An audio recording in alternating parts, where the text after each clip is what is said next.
Bueno, hay que tomar en consideración que nosotros somos un país sísmico, ¿no? El Perú, de por sí, es un país netamente sísmico porque estamos frente a las placas de Nazca y estas placas justamente siempre están de manera permanente tomando fricciones entre placas, y por lo que tiene que generar una liberación de fuerzas, una liberación de cuerpos, es que tiene estos rozamientos entre placa y placa. Y por eso es que justamente nos consideramos un país sísmico, porque estamos teniendo permanentemente temblores o lo que se ha considerado ya prácticamente un terremoto que hemos tenido el día de ayer, el día domingo, de más de 6 grados de magnitud, y eso hace que estos movimientos nos hayan dejado en el limbo de la consideración de un temblor y el inicio de un terremoto.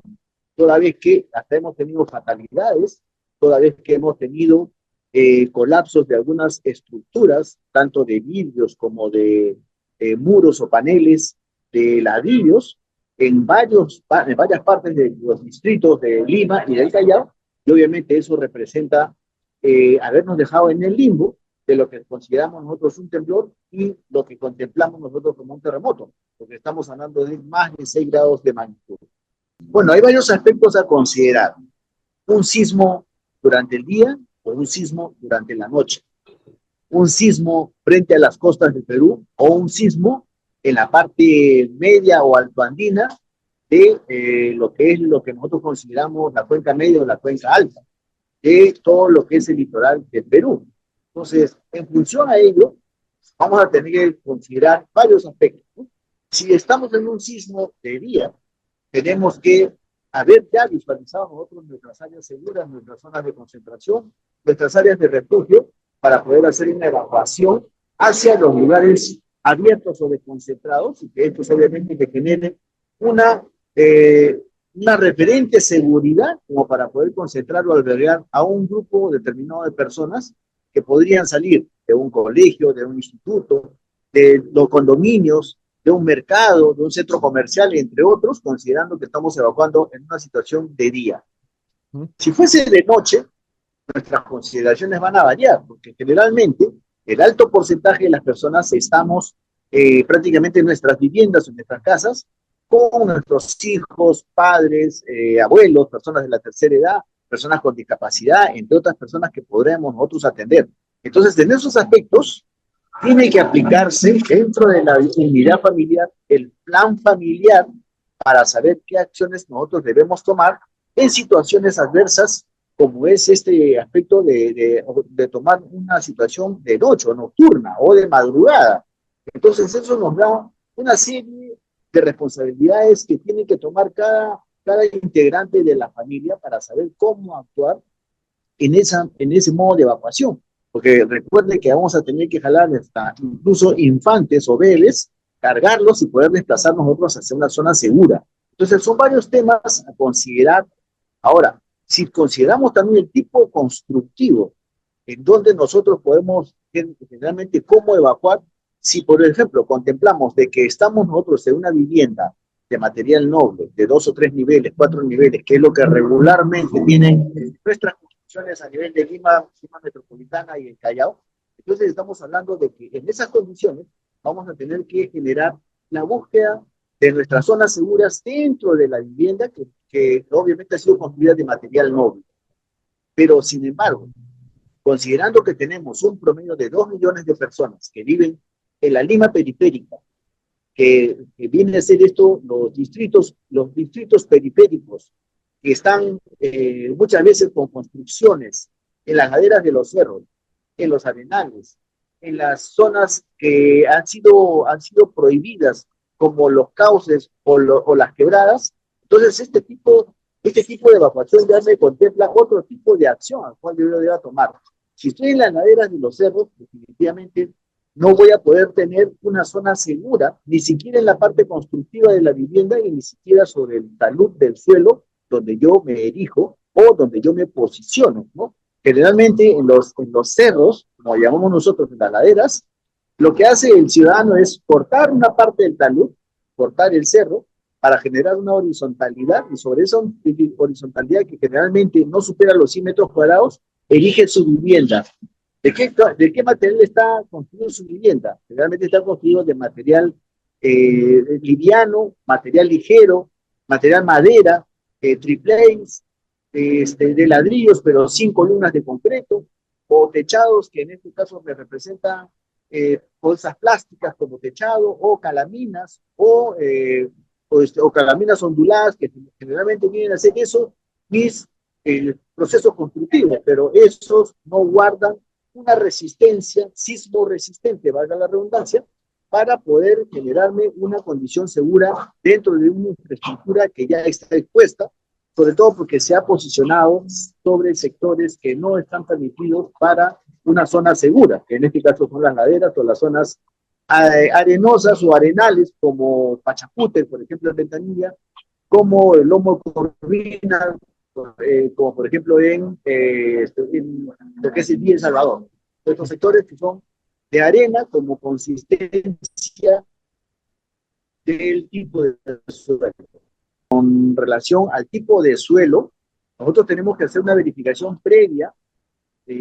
para poder contemplar en qué tipo de suelo estoy habitando, como si puede ser terrenos arenosos o terrenos que están ubicados en la quebrada de una posible activación de cuando se activan las lluvias, o en suelos que no están permitidos para tipos constructivos, como por ejemplo muchas veces ha sido observado los suelos de La Molina, que en este caso son suelos que han sido fracturados y que estos suelos no me permiten hacer construcciones más allá de varios niveles de pisos constructivos. Entonces, la altura de la edificación también me representa verificar las condiciones de seguridad que yo pueda tener dentro de estas habitabilidades para las familias o conjuntos habitacionales. Mire, aquí hay dos instituciones responsables que justamente están abocadas a que este tipo de sistema de alerta temprana tenga un funcionamiento óptimo, que es el Instituto Geofísico del Perú, que tiene una serie de rastreos satelitales y de posicionamiento a nivel de suelo para verificar justamente estas ondas sísmicas o movimientos sísmicos que se producen en las diferentes partes de los departamentos del Perú. Pero quien está encargado de poder hacer el anuncio de este movimiento sísmico justamente es el INDECI. El INDECI, en este caso, está haciendo el trabajo de poder detectar a tiempo y poder lanzar esta alerta o este sistema de alerta temprana. Sin embargo, hasta este momento, esta comunicación que se está llevando por parte del INDECI resulta ser una especie de mensajería. O sea, te aviso que se está dando en este momento un sismo o que se acaba de producir un sismo. O sea, en el durante y en el después, pero no es capaz todavía este sistema, indican estas instituciones que están haciendo aún las pruebas técnicas para que en algún momento determinado se pueda considerar esto un sistema de alerta temprana con eficacia de segundos antes, pero por el momento no se está consolidando, no está cumpliendo una función más que de mensajería durante o después de aviso que se acaba de producir un sismo. Y ese es un aspecto que no se ha terminado de implementar, que pasa por las responsabilidades del Instituto Geofísico del Perú y el INDECI, que debe justamente contemplar esta mensajería que debe convertirse justamente en un sistema de alerta temprana. O sea, segundos antes, debe anunciarme de que se está produciendo en unos segundos después un sismo de magnitud, ¿no? Hay que considerar que a partir de los 6 grados de magnitud debería ya esto anunciar. Y sepa usted que el grado de magnitud es de 6.1, entonces sí debió mandar este sistema de alerta temprana. Sin embargo, aún tenemos una deficiencia con este sistema técnico de alerta temprana. Y acá hay un aspecto de responsabilidad por parte de los gobiernos locales que tienen un manejo geográfico que incluye justamente los límites o el perímetro o toda lo que es la colindancia con la Costa Verde, que aproximadamente son 5 o 6 distritos que tienen esta colindancia. Estos distritos no deben autorizar construcciones de aquí en adelante o nuevas que no tengan un límite de distancia desde el borde del acantilado por lo menos unos 150 metros lineales hacia atrás. Sin embargo, hay distritos que han permitido la construcción de edificios justamente casi al límite del borde de los acantilados, y eso pone en riesgo no solamente la edificación, la infraestructura, sino todas las personas que me habitan dentro de este edificio. Y eso justamente pone en riesgo y que va de la mano porque quien otorga las licencias de construcción, las licencias de edificación, justamente son estos gobiernos locales, los municipios.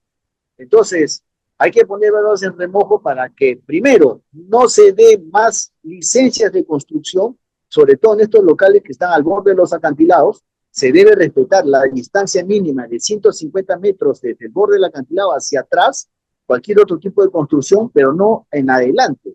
¿Y qué hacemos con las construcciones que ya están justamente erigidas o que tienen incluso hasta permiso de licencia de construcción? Estas solidificaciones tienen que ponerse en evaluación para ver si justamente sobre el suelo que está, que no es un suelo compactado, porque los suelos de los acantilados de la Costa Verde son justamente estas piedras redondeadas, lo que se denomina cantos rodados. Estos cantos rodados ni siquiera tienen una forma angulosa como para poder hacer digamos, una compactación del tipo de suelo. Entonces es un suelo frágil, es un suelo movible, es un suelo expuesto justamente a que cualquier movimiento sísmico, movimiento telúrico, ponga en evidencia y repte o se desplace o se deslice o caiga este tipo de suelos y exponga no solamente a los residentes de la parte alta, sino también a los que hacen tránsito vehicular en la parte baja, que es la carretera de la Costa Verde. Es una carretera que tiene alta fluidez, alto tránsito y pone justamente en peligro a muchas personas que pueden estar circulando en cualquier hora del día, toda vez que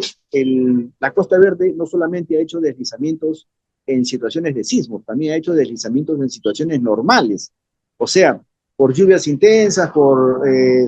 intemperismo, por alto calor, por alto grado de temperatura, también ha hecho restación de suelos y caídas, que estas mallas que están colocadas prácticamente no me soportan esta caída de rocas y se convierte en un velo de novia, si se puede decir así, estas mallas que están colocadas frente o encima de los acantilados, que en algunos casos los acantilados llegan justamente a tener 90 grados de verticalidad, entonces expone más aún la caída y la precipitación de este material rocoso. Primero, por supuesto que es importante la mochila de emergencia, pero también es importante tener un plan familiar dentro del núcleo familiar, obviamente, haga la redundancia, es importante tener un plan familiar para saber quiénes o cómo nos responsabilizamos cuando vamos a hacer una evacuación, quién ayuda a la abuelita, quién carga con los bebés, quién baja la luz, quién apaga las hornillas de la cocina, quién desconecta el gas, que podría sufrir también desperfectos o fugas de gas. Entonces, todos estos aspectos pasan por una responsabilidad. Y entre una de las responsabilidades también tiene que haber un integrante que tome justamente la mochila de emergencias para poder sacar fuera de la infraestructura y esta me sirva tener un plan familiar de responsabilidades de las personas o los integrantes de la unidad familiar, de la familia, de papá, de mamá, de los hijos, ¿no? ¿Quién ayuda a la abuelita? ¿Quién carga con los bebés? ¿Quién baja la luz de la energía de la vivienda? ¿Quién corta el gas? Entre otras responsabilidades. Incluso una de las responsabilidades es que una de las personas integrantes de la familia debe tomar o cargar con la mochila de emergencia. Esta mochila que más adelante, si es que tengo un colapso estructural, me va a servir justamente para que yo pueda atender a las personas que puedan tener necesidades en la cual debe contener una mochila de emergencias, alimentos no perecibles, frazadas, algunas monedas para poder hacer un uso de compra-venta de algo inmediato necesario, medicamentos, un botiquín de y una radio a pilas que es importante tener para poder tener la comunicación de las autoridades y cuáles son las acciones que se están tomando justamente para salvaguardar a un sinnúmero de personas que por un posible colapso estructural podrían quedarse incomunicados y esto nos serviría de manera inmediata para poder resolver al menos en los primeros 3, 4, 5 días con esta mochila de emergencias que toda vivienda, toda familia debe contener.